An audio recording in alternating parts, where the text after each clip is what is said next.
Hello friends, मैं शैलेश स्वागत करता हूं आपका आपके अपने यूट्यूब चैनल परीक्षा रेस पर। दोस्तों, UP triple S C VDO re exam होने वाला है, जिसको लेकर हम लोगों ने शुरू किया है प्रैक्टिस सेट। सामान्य ज्ञान और हिंदी के डेली दो प्रैक्टिस सेट आप लोगों को मिल रहे हैं और लगातार आपको आपके परीक्षा तक मिलते रहेंगे। मान के चलिए कि अगर आप आज से लेकर 20 दिनों तक अगर आप प्रैक्टिस लगातार पा रहे हैं तो 100 प्रश्न जो है दोनों सेक्शन को आपको मिलने वाले हैं।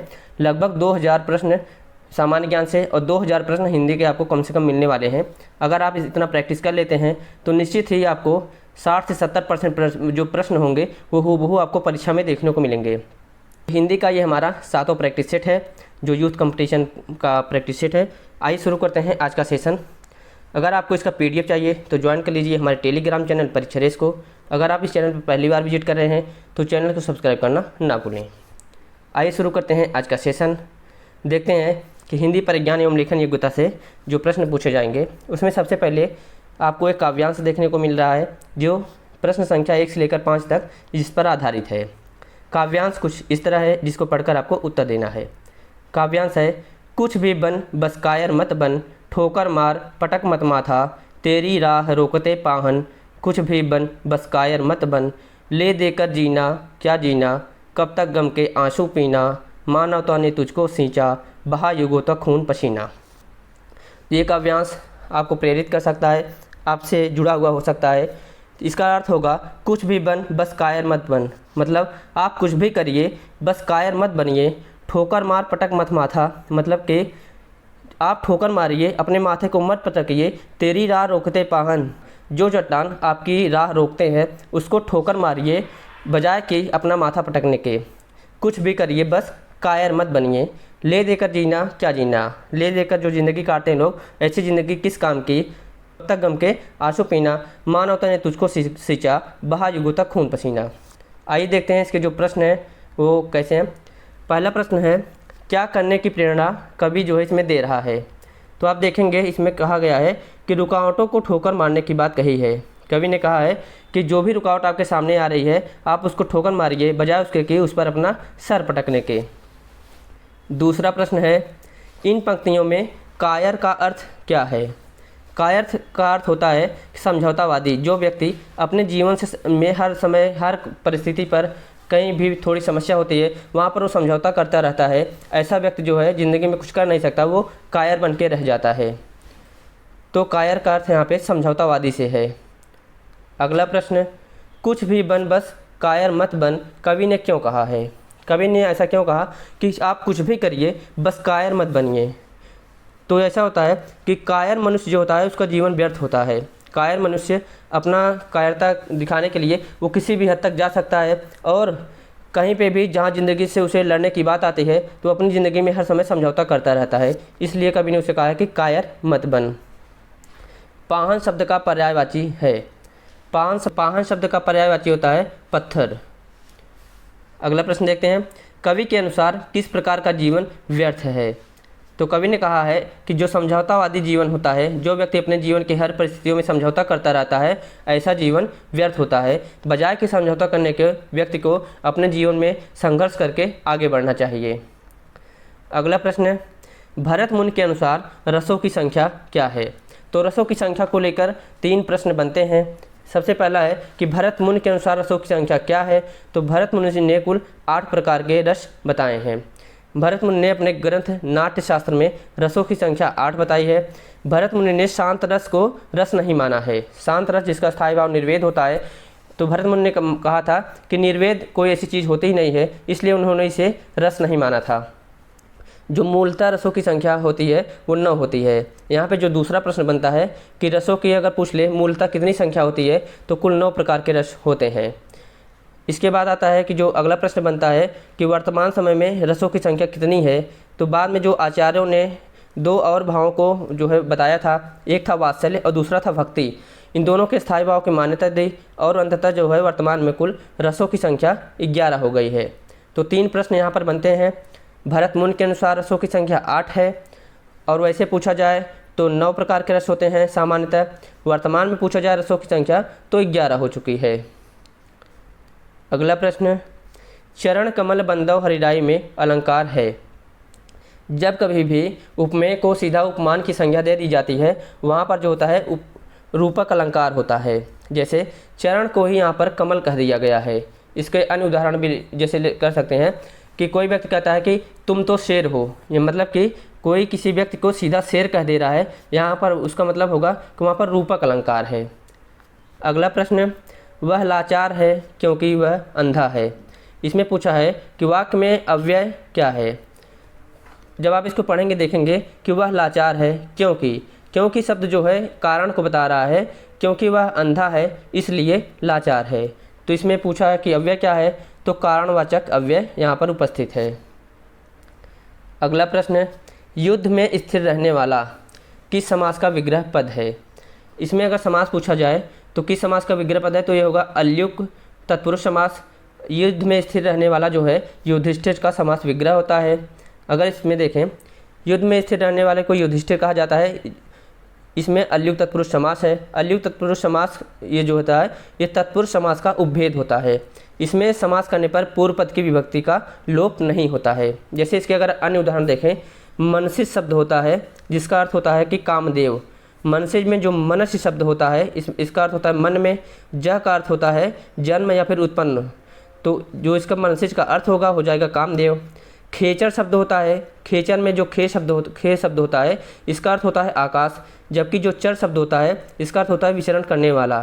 तो खेचर का अर्थ हो जाएगा पक्षी, यानी जो आकाश में विचरण करने वाला होता है वो पक्षी होता है। एक और उदाहरण देख लीजिए, जैसे निशिचर होता है, तो निशि का मतलब होता है रात, चर का मतलब होता है विचरने वाला या फिर विचरण करने वाला। तो निशिचर का अर्थ हो जाता है राक्षस जो रात में विचरण करता है। अगला प्रश्न, आविर्भाव का विपरीतार्थी शब्द चुनिए। आविर्भाव का अर्थ होता है कि उदय होना या फिर अवतरण होना या प्रकट होना, या इसका जो विपरीतार्थक शब्द होगा वो हो जाएगा तिरोभाव। तिरोभाव का शाब्दिक अर्थ होता है अदृश्य होना, अंतर्धान होना या फिर लोप होना, जबकि जो प्रादुर्भाव शब्द होता है यह आविर्भाव का समानार्थी होता है। संभाव होता है जब कहीं पे किसी चीज़ की संभावना होती है तो वहाँ पे संभाव हो जाता है। अभाव का मतलब होता है किसी चीज़ की कमी या फिर अभाव होना। अगला प्रश्न, वह नायिका जो अपने पति के परदेश में होने के कारण दुखी हो वह है। तो इसका उत्तर होगा विरह विग्धा। ऐसी नायिका या फिर कह सकते हैं इसकी ऐसी स्त्री जिसका पति जो है परदेश में हो, जिसके कारण वह दुखी हो, उसके लिए एक शब्द होता है विरह विग्धा।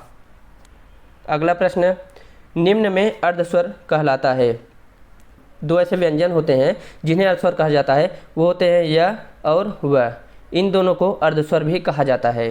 तो इसका उत्तर हो जाएगा यह। अगला प्रश्न, छंद पढ़ते समय आने वाले विराम को क्या कहते हैं। तो छंद पढ़ते समय जब हम श्वास लेने के लिए रुकते हैं तो ऐसी स्थिति में जो आने वाला विराम होता है उसे यति कहा जाता है। छंद से प्रश्न आपकी परीक्षाओं में पूछे जाएंगे, क्योंकि यूपी SSC की परीक्षा एक अच्छे लेवल की परीक्षा होती है। तो छंद हुआ, अलंकार हुआ, यहाँ से प्रश्न आपको अच्छे से पूछे जाएंगे। अगला प्रश्न, दीप सा मन जल चुका। इस पंक्ति में वाचक शब्द है। इस पंक्ति में आप देखेंगे सा शब्द जो होगा ये वाचक होगा, क्योंकि सा शब्द जो है इसी का ये उपमा अलंकार में प्रयोग होता है। उपमा अलंकार जो होता है इसका वाचक शब्द होता है से, सो, सरिस, सम। ऐसे शब्द जो होते हैं उपयोग किए जाते हैं किसी की तुलना के लिए, जिसे उपमा अलंकार कहते हैं। अगला प्रश्न, ठिठुरता हुआ गणतंत्र। इस व्यंग्य संग्रह के व्यंग्यकार कौन हैं। इसके व्यंग्यकार हैं हरिशंकर परसाई। अगर इनके बारे में और जानें तो इसके अलावा अन्य रचनाएं भी हैं, जैसे निठल्ले की डायरी, भोला राम का जीवन, इसके साथ साथ मुंडन। ये तीन प्रमुख जो है रचनाएं हैं हरिशंकर परसाई की। और अगर धर्मवीर भारती की बात करें, इनकी है तीन प्रमुख रचनाएं हैं जो अक्सर परीक्षाओं में पूछी जाती है। सबसे पहले आता है गुनाहों का देवता, सूरज का सातवां घोड़ा और अंधा युग। ये तीन धर्मवीर की प्रमुख जो है रचनाएं हैं जो अक्सर परीक्षाओं में पूछी जाती है। मैथिली शरण गुप्त की बात की जाए तो भारत भारती, रंग में भंग, पंचवटी, झंकार और साकेत। साकेत बहुत ही महत्वपूर्ण रचना है, कई बार परीक्षाओं में पूछी जा चुकी है, आगे भी पूछे जाने की संभावना रहती है। अगला प्रश्न, महाप्राण ध्वनियाँ व्यंजन वर्ग में किससे संबंधित हैं। दो प्रकार की ध्वनियाँ होती हैं, एक होती हैं अल्प प्राण, एक होती है महाप्राण। अल्प प्राण जो होती हैं प्रत्येक वर्ग की पहली, तीसरी और पांचवी जो वर्ण होते हैं उन्हें अल्पप्राण कहा जाता है। जो दूसरा और चौथा वर्ण होता है उसे महाप्राण कहा जाता है।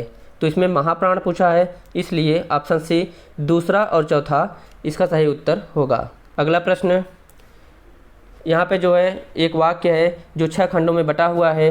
पहला और छठवां निश्चित है, बाकी जो बीच के हैं इसे अरेंज करना है। पहला है तब चेचक के समानांतर, इसके बाद जो लास्ट में आता है हाथों में छोटे घाव व फुंसियाँ हो जाती हैं। बाकी जो बीच के हैं इसे आपको अरेंज करना है। जो पूरा मिलाकर वाक्य होगा, तब चेचक के समानांतर एक और बीमारी थी गौशीतला। प्रायः रोग जो गाय होते हैं गाय के थनों से होता है। आम धारणा थी कि बीमार गाय का दूध पीने वाला इसका शिकार हो जाता है और उसके हाथों में छोटे घाव व फुंसियाँ हो जाती हैं। अगर इसका क्रम देखेंगे आप तो यह व ल र यानी ऑप्शन बी जो है सही होगा। अगला प्रश्न, रुग्ण। रुग्ण जो शब्द है इसका विलोम पूछा है, क्या होगा? तो रुग्ण का जो अर्थ होता है वो होता है बीमार। बीमार भी जो है रुग्ण का अर्थ होता है। इसका विलोम होगा स्वस्थ। कोई बीमार है तो उसका विलोम होता है कि कोई स्वस्थ है। रुग्ण का जो समानार्थी होगा इसमें जो है बीमार शब्द है। कर्मठ का अकर्मठ होता है। स्थूल का विलोम सूक्ष्म होता है। अगला प्रश्न, निम्नलिखित में से कौन सा शब्द जातिवाचक संज्ञा नहीं है? जवान, बालक, मनुष्य या फिर सुंदर। जवान जो होता है एक जात मतलब कि एक एज के वर्ग के लोगों को संबोधित करता है या उसका नेतृत्व करता है। बालक जो होता है समस्त बालकों का नेतृत्व करता है। मनुष्य जो है समस्त मनुष्य जाति का नेतृत्व करता है। तो इन तीनों में जातिवाचक संज्ञाएं हैं, इसमें नहीं है पूछा है। तो सुंदर शब्द जो होता है ये विशेषण होता है। किसी के गुण बताने के लिए सुंदर शब्द का प्रयोग किया जाता है, तो यह विशेषण के रूप में प्रयोग किया जाता है। अगला प्रश्न, जह तह मज्जा मांस रुचिर लखी परत पगारे जित जित छिटके हाथ हाड़ सेतु कहूँ कहूँ रत्नारे। मतलब ऐसे शब्द जहाँ पे मांस की बात आ जाए, हाड़ की बात आ जाए, तो आप यहाँ पे देखेंगे कि विभत्स का भाव उत्पन्न हो रहा है, मतलब घृणा का भाव उत्पन्न हो रहा है। कहीं पे आप देखेंगे कि बकरा हलाल हो रहा है, इधर से खून निकल रहा है, उधर उसकी खाल नोची जा रही है। तो ऐसी चीज़ों में विभत्स होता है, विभत्स रस होता है, या फिर कह सकते हैं आप घृणा की भावना होती है। अगला प्रश्न, वन में लगने वाली आग वाक्यांश के लिए एक शब्द क्या होगा? तो वन में लगने वाली आग को दावाग्नि कहा जाता है। इसके साथ साथ सागर जिसे बाड़ाव कहा जाता है, तो सागर में लगने वाली आग को बड़वाग्नि कहा जाता है। और जठर यानी पेट में लगने वाली आग को जठराग्नि कहा जाता है। तो जो इसका उत्तर होगा वो होगा दावाग्नि। वन में लगने वाली आग दावाग्नि कहलाती है। अगला प्रश्न, इसमें से बेमेल को छांटना है। सेवा सदन, निर्मला और गोदान, इसके साथ साथ कायाकल्प, गबन, रंगभूमि, ये सभी जो हैं प्रेमचंद्र के उपन्यास हैं।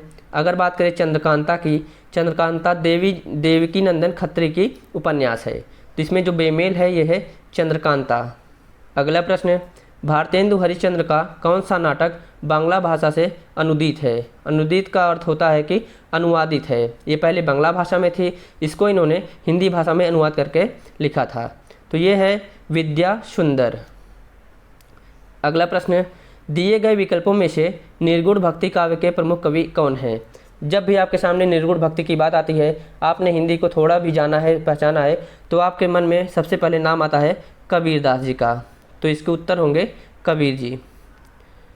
अगला प्रश्न, पनही शब्द का तत्सम रूप क्या होता है? पनही यानी जो पैर में पहने जाने वाली जूती होती है उसे पनही कहा जाता है। इसका जो तत्सम रूप होता है उपानह। उपानह को पनही कहा जाता है तद्भव में। अगला प्रश्न, वही मनुष्य है जो मनुष्य के लिए मरे, पंक्ति में कौन सा अलंकार है? यहाँ पे मनुष्य शब्द 2 बार आया है, लेकिन दोनों का अर्थ अलग अलग है। वही मनुष्य है, यहाँ पे मनुष्यत्व की भाव की बात की जा रही है, जिसके अंदर मनुष्यत्व का गुण हो। कई मनुष्य ऐसे होते हैं जो दानवीय प्रवृत्ति के होते हैं, लेकिन बहुत से ऐसे मनुष्य हैं जो मानवीय प्रवृत्ति के हैं, जिनके अंदर मनुष्यत्व का गुण है। यहाँ पे गुण की बात की गई है। दूसरा जो मनुष्य है या मनुष्य यानी मानव की बात की गई है। तो ऐसे शब्दांश जिसमें कोई शब्द बार बार आए और प्रत्येक बार उसका अर्थ बदल जाए, तो वहाँ पर होता है यमक अलंकार। श्लेष अलंकार में यह होता है कि कोई शब्द एक ही बार आता है, लेकिन उसका अर्थ कई प्रकार से होता है, या फिर कह सकते हैं वह अनेकार्थी होता है। जो व्यंग बोला जाता है वहाँ पर श्लेष अलंकार होता है। अनुप्रास अलंकार में वर्णों की आवृत्ति होती है। रूपक अलंकार में उपमेय को उपमान की संज्ञा दे दी जाती है। अगला प्रश्न है, अत्यावश्यक में संधि विच्छेद है। अत्यावश्यक, जब आप इसका संधि विच्छेद करेंगे तो ये हो जाएगा अति प्लस आवश्यक। इसमें जो है यड़ संधि है। यड़ संधि की मुख्यतः यही पहचान होती है कि आपको शब्द के बीच में आधा त के साथ यह देखने को मिलता है। यहाँ पे त की जो छोटी की मात्रा है यह आ के साथ मिलकर या शब्द का निर्माण करती है, या वर्ण का निर्माण करेगी, और जो त होगा यह हलंत आकर या से मिल जाएगा। यहाँ पे आधा त और या हो जाएगा, तो यहाँ पर मिलाकर जो शब्द बनेगा हो जाएगा अत्यावश्यक। अगला प्रश्न, निर्दय में कौन सा समास है। तो निर्दय, ध्यान दीजिएगा, यह ऐसे उदाहरण आपको देखने को कम मिलते हैं। बहुब्रीहि समास का यह उदाहरण है। ज़्यादातर बहुब्रीहि समास के जो उदाहरण होते हैं वो देवी देवताओं या फिर पौराणिक शब्दों से होते हैं। इनका उदाहरण पौराणिक शब्दों से होता है, लेकिन निर्दय में जो है ये बहुब्रीहि समास है। अगला प्रश्न, निम्नलिखित वाक्य का हिंदी रूपांतरण कीजिए। वाक्य है, arrangements are being made to ensure timely submission of report, यानी रिपोर्ट समय पर प्रस्तुत की जाने की व्यवस्था की जा रही है। तो इसका जो सही उत्तर होगा ये चौथा होगा। अगला प्रश्न, निम्नलिखित 3 वाक्य हैं, इसमें से आपको बताना है कि किस में त्रुटि है। अगर किसी में त्रुटि नहीं है तो आपको ऑप्शन डी चुनना होगा। पहला है, कुछ उसके प्राप्त होने में दांव पेच लगा रहे हैं। तो अगर यहाँ पे आप ध्यान दें, कुछ उसके प्राप्त होने में दांव पेच लगा रहे हैं। अगर कोई किसी चीज़ को प्राप्त करना चाहता है तो कहा जाता है कि वह उसको प्राप्त करना चाहता है, या फिर उसको प्राप्त करने के लिए दांव पेच लगा रहे हैं। यहाँ पे उसके नहीं होगा, तो त्रुटि तो पहले ही जो है वाक्य में मिल गई है, तो इसका उत्तर हो जाएगा पहला। अगला प्रश्न, पर्यायवाची की दृष्टि से एक युग्म अशुद्ध है। इसमें से वो कौन सा युग्म है जो अशुद्ध है। आकाश का पर्याय पुष्कर होता है, ये सही है। कमल का पर्याय ताम्रस होता है, यह भी सही है। जलज भी होता है, अंबुज भी होता है, तोयज भी होता है, वारिज होता है। कामदेव का पर्याय मनोभाव मनोज भी होता है। यमुना का पर्याय जानवी नहीं होता है। जानवी जो है यह माँ गंगा का पर्याय होता है। तो इसका जो सही उत्तर होगा ये होगा विकल्प सी। यमुना का पर्याय पूछा जाए तो कालिंदी, अर्कजा, सूर्य, तनया, ये सभी जो हैं यमुना के पर्याय हैं। अगला प्रश्न, आँख फेरना मुहावरे का अर्थ है। आँख फेरना का मुहावरे का अर्थ होगा कि पहले जैसा प्रेम न रखना। अगला प्रश्न, दिए गए वाक्य में एक रेखांकित शब्द है जो है उपप्रधानाचार्य। यह पूछा है कि उपसर्ग किस कोटि का है, यानी उपप्रधानाचार्य किस कोटि का इसमें उपसर्ग है। पूरा वाक्य है, विद्यालय का उपप्रधानाचार्य जिम्मेदार व्यक्ति होता है। इसमें पूछा है कि किस कोटि का उपसर्ग है, तो यह होगा तत्सम उपसर्ग, क्योंकि प्रधानाचार्य जो शब्द है यह तत्सम है, इसलिए जो उपसर्ग लगा है उसे तत्सम उपसर्ग कहा गया है। अगला प्रश्न, वाक्जाल का संधि विच्छेद होगा।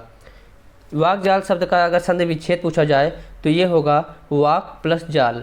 वाक पर क पर जो होगा हलंत लगा रहेगा। अगर इसको आप देखें तो यहाँ पे जो होता है किसी भी वर्ग का क, च, ट, त, प, यानी जो प्रथमाक्षर होता है, चाहे क हो या फिर च हो, ट हो या त हो या फिर प हो, इसके बाद किसी वर्ग का तीसरा वर्ण आ जाए, या फिर कह सकते हैं चौथा वर्ग मतलब वर्ण आ जाए। इसके साथ साथ अगर इन दोनों के अलावा य, र, ल, व आता है, या फिर कोई भी स्वर आता है, तो जो क, च, ट, त, प होता है यह जो है अपने ही वर्ग के तीसरे अक्षर में बदल जाता है। यानी जो पहला वर्ण होता है ये तीसरे वर्ण में बदल जाता है। क है तो ग में बदल जाएगा, च है तो च, छ, ज में बदल जाएगा। तो ऐसे जो है ये प्रथमाक्षर जो होता है ये तृतीय अक्षर में बदल जाता है। तो वाक प्लस जाल मिलकर बन जाता है, क जो होगा ये ग में बदल जाएगा, तो ये हो जाएगा वाक जाल। अगर अन्य उदाहरण की बात की जाए तो वाक प्लस अगर ईश है तो ये हो जाएगा वागीश। वाक प्लस जाल है तो हो जाएगा वाकजाल। दिक प्लस गज है तो हो जाएगा दिग्गज। अच प्लस अंत है तो हो जाएगा अजंत। सत प्लस वाणी है तो हो जाएगा शतवाणी। अगला प्रश्न, निम्नलिखित में से कौन सा तद्भव शब्द है। इसमें से पूछा है कि इसमें से कौन सा शब्द तद्भव है। तो जो पंख शब्द है यह तद्भव है। अगला प्रश्न है, उसका हृदय इतना कोमल है कि मित्र तो क्या वह अपने, यहाँ पे खाली स्थान को भरना है, को भी चोट नहीं पहुँचा सकता। तो अक्सर कहते हैं कि उसका हृदय इतना कोमल है कि वो अपने मित्र तो क्या शत्रु को भी, यहाँ पे शत्रु शब्द आ जाएगा, को भी चोट नहीं पहुँचा सकता है। विपक्षी का अर्थ होता है कि जो आपके विरोध में हो। सहयोगी का अर्थ होता है जो आपके सहयोग दे, आपके निर्णयों में, आपकी आवश्यकताओं पर आपका सहयोगी हो। प्रतिरोधी होता है जो आपके प्रतिरोध में, आपके किसी निर्णय के प्रतिरोध में सदैव खड़ा रहता है। अगला प्रश्न, निम्नलिखित में से कौन सा शब्द क्रिया विशेषण है? क्रिया विशेषण वे शब्द होते हैं जो किसी क्रिया की विशेषता के बारे में बताते हैं। जैसे मोहन दौड़ रहा है, इसमें जो क्रिया है दौड़ना है, अगर उसमें शब्द विशेषण लगा दिया जाए तेज अगर को, तो हो जाएगा मोहन तेज दौड़ रहा है। तो इसका जो क्रिया विशेषण होगा वो होगा तेज। तेज शब्द एक क्रिया विशेषण है। अगला प्रश्न, यहाँ पे जो है एक पूरा वाक्य है जो 6 खंडों में बटा हुआ है। पहला और छठवां जो होता है ये निश्चित है, बाकी के जो हैं यह अलावा आपको इसे अरेंज करने हैं। अगर आप इसे अरेंज करेंगे तो पूरा एक वाक्य बनेगा। वाक्य को आप ध्यान से सुन लीजिए। प्रोफेसर ने मुझे समझाया कि इंसान को कभी भी हीन भावना का शिकार नहीं होना चाहिए और न ही अपना आत्मविश्वास खोना चाहिए। सुंदर वही है जिसके गुण सुंदर हैं। क्या मैं सुंदर हूँ? पोलियो रोगी होते हुए भी मैं कभी हीन भावनाग्रस्त नहीं रहा, न ही अपना आत्मविश्वास डगमगाने दिया। तो इसे यही जो है इसका सही क्रम होगा। अगर इसको देखा जाए उत्तर कौन सा होगा तो विकल्प सी। पहले ला आएगा, फिर र, फिर या, फिर वह। आप लोग इसे एक बार और देख लीजिएगा। अगला प्रश्न, अब पढ़कर क्या होगा? तो ध्यान दीजिएगा, यह वह नहीं है जो आप समझ रहे हैं कि अब पढ़कर क्या होगा, अब तो पढ़ने से कुछ नहीं होता, ऐसी बात नहीं। यह है कि अब पढ़कर अगला काम की बात कर रहा है, इसके बाद हमें क्या करना है। अभी हमने पढ़ लिया, आगे हम क्या करेंगे। तो जब कभी भी एक क्रिया मतलब ख़त्म होने के पश्चात दूसरी क्रिया की बात होती है, वहाँ पर आ जाती है पूर्वकालिक क्रिया। जैसे खाना खाने के बाद मैं सोने जाऊँगा। मैंने एक कार्य कर लिया कि खाना खाया, अब दूसरा कार्य करूँगा सोने जाऊँगा। तो ये है, यहाँ पे हो जाएगी पूर्वकालिक क्रिया। अगला प्रश्न, या लकुटी अरुकामरिया पर राजती हूँ पुर को तजिडारों, आठा हूँ सिद्धि नवा निधि को, सुखनंद की गाय चराई विसारों। तो इसमें जो पूछा है कि प्रयुक्त जो छंद है ये कौन सा छंद है, तो ध्यान दीजिएगा ये सवैया छंद है। सवैया छंद क्या होता है? सवैया छंद एक समृद्ध वर्णिक छंद है जिसके प्रत्येक चरण में 22 से लेकर 26 अक्षर होते हैं। तो सवैया का यही विशेषता होती है, इसके जो है प्रत्येक जो चरण होते हैं उसमें निश्चित नहीं ना होकर 22 से लेकर 26 अक्षर होते हैं। दोहा जो होता है, दोहा एक मात्रिक समृद्ध छंद होता है जिसके जो है प्रथम और तृतीय चरण कर सकते हैं। जो विषम मात्रिक होता है, यह विषम मात्रिक होता है, यानी प्रथम और तृतीय में 13-13 मात्राएं, द्वितीय और चतुर्थ में 11-11 मात्राएं होती हैं। अगर बात करें बरहवें छंद की, बरहवें छंद भी अर्धसम मात्रिक होता है। इसके प्रथम चरण में और तृतीय चरण में 13-13 मात्राएं होती हैं और द्वितीय और चतुर्थ चरण में 7-7 मात्राएं होती हैं। अगला प्रश्न, नील परिधान बीच सुकुमार, खुल रहा मृदुल अधखुला अंग, खिला हो ज्यों बिजली का फूल, मेघ बन बीच गुलाबी रंग। इस पंक्ति में अलंकार पूछा है। हमने आपको कई बार बताया है कि जब कभी भी आपको ऐसी पंक्तियों में ज्यों शब्द दिख जाए, ध्यान दीजिएगा, मनु मनहु मानो, जनु जनहु जानो के साथ साथ यों शब्द, अगर ज्यों शब्द आपको अगर मिल जाए तो वहाँ पर हमेशा आप ध्यान दीजिएगा उत्प्रेक्षा अलंकार यही सही होगा। आप आंख बंद कर उत्प्रेक्षा अलंकार पर टिक कर दीजिएगा। उत्प्रेक्षा अलंकार होता है जब उपमेय में उपमान का आरोप लगाया जाता हो तो वहाँ पर होता है उत्प्रेक्षा अलंकार। श्रेष्ठ अलंकार, कोई शब्द एक बार प्रयोग किया गया हो उसका अर्थ एक से अधिक हो, वहाँ पे श्लेष अलंकार होता है। उपमा अलंकार, जब किसी की किसी से तुलना की जाती है, सा से सर से शब्द जैसे ये शब्द आते हैं, वहाँ उपमा अलंकार होता है। रूपक अलंकार होता है, उपमेय को ही उपमान कह दिया जाता है। जैसे किसी को कह देना कि तुम शेर हो, मतलब किसी को आप डायरेक्ट शेर कह दे रहे हैं, ऐसा करने पर वह बहुत खुश हो जाता है। अगर आप किसी को ऐसे कहें कि तुम डॉग हो तो वह तुरंत बुरा मान जाएगा। अगला प्रश्न, करण कारक किस वाक्य में है? तो ध्यान दीजिए, जो करण कारक होता है इसका जो विभक्ति होती है उसमें से होता है और इसके साथ साथ विभक्ति में से होता है, यहाँ पे जो होता है कोई ना कोई उपकरण अवश्य होता है या फिर किसी ऐसी वस्तु का निर्माण हुआ होगा जो किसी अन्य चीज़ों से मिलकर बनी होगी। तो यहाँ पे देखिए वह कलम से लिखता है, यानी कलम एक उपकरण है जिससे लिखा जा रहा है, तो यहाँ पर करण कारक होगा। अगर बात की जाए वृक्ष से, यहाँ भी से शब्द से विभक्ति है, लेकिन यहाँ पर जो वृक्ष से पत्ते गिरते हैं यहाँ पे अलग होने की भावना आ रही है। जब कभी भी किसी चीज़ के अलगाव की बात आती है वहाँ पर आपादान कारक आता है।